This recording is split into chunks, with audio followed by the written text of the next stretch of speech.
Сәлеметсіздер оқушылар. Бүгінгі тақырып 6-шы бөлімнің мазмұн тақырыбы. Сабақтың мақсаттары мазмұн түсінігін қалыптастыру және мазмұн құру кезеңдері туралы түсінік.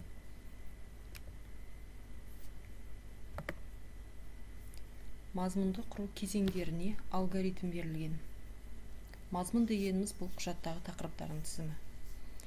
Құжат дегеніміз бұл реферат болуы мүмкін, оқулық болуы мүмкін, не болмаса бір дипломдық жұмыс болуы мүмкін, ғылыми жұмыс болуы мүмкін.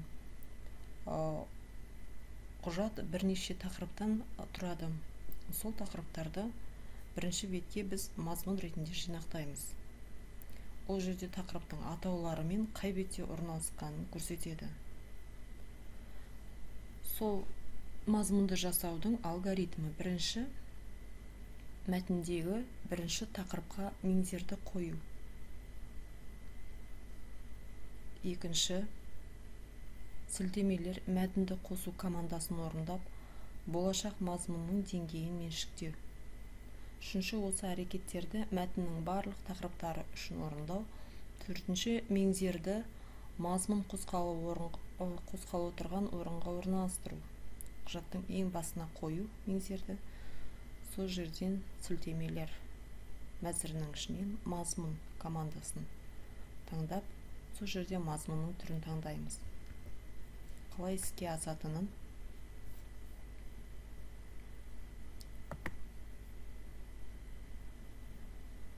жасап көреміз. Бұл жерде міне жәнегі добавить текст, мәтін қосу командасы. Ең алдымен біз мазмұнды таңдамас бұрын әрбір тақырыпқа стиль қоямыз.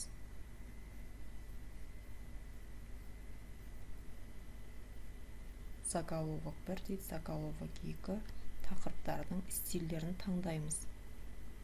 Әрбір тақырыпқа стиль қойып шыққаннан кейін біз сілтемелер бөлімінде мазмұн оглавление автоматты түрде толтыру, мазмұнды жинақтау.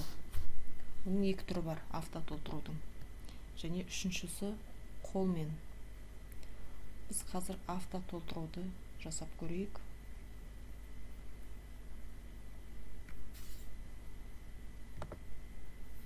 Бізде міне алдын ала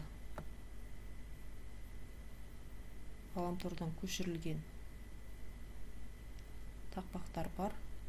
Әр тақпақтың атауы бір тақырып деп алатын болсақ,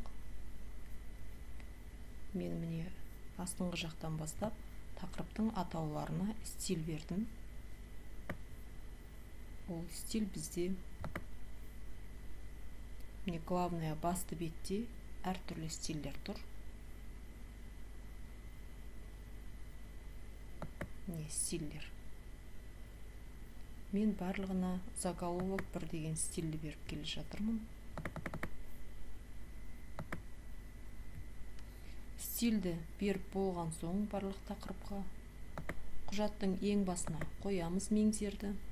Сілтемелер мәзірінен мазмұн таңдаймыз. Міне авто толтыру.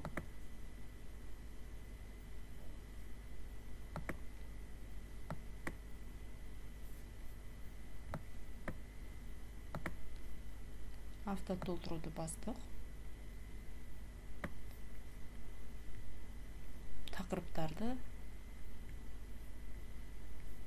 яғни өлеңдердің тақырыптарын бізге мазмұнға жинақтап берді. Бұл жерде қазақшасын жазып қойсақ, мазмұн. Бізде бірнеше бетте өлеңдер тұр. Абайдың өлеңдері. Бірінші бетін мазмұнға қалдырайық. Екінші бетінен бастайтын болсақ, екінші бетінен бастап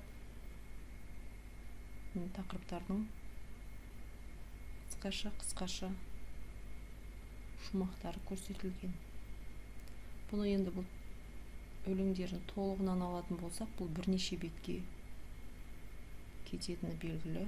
Мына жерде 5 бетті алып тұрса, егер өлеңдерді аудармаларым толық алатын болса, бұл бірнеше бетке кетеді. Сондықтан қай өлең қай бетте тұрғанын бізге білу үшін осы мазмұнға жинақтап қойғанымыз ыңғайлы болады. Бұл мазмұнды біз қолмен де жасауымызға болады. Қолмен жасауға көп уақыт кетеді. Сол себепті автотолтыру, яғни автособираемое оглавление, автоматты түрде жинақталатын мазмұн деген команданы қолданып біз жасадық. Өздеріңіздің жасап жүрген ғылыми жобаларыңыз болса, бір тақырыпқа байланысты рефераттарыңыз болса, не бір тақырыптың ішінде бірнеше бөліктерге бөліну мүмкін, үлкен бір тарау болуы мүмкін, соны алып, осындай автоматты түрде толтыруды пайдаланып мазмұн жасап көріңіздер. Осымен сабағымыз аяқталды. Сау болыңыздар.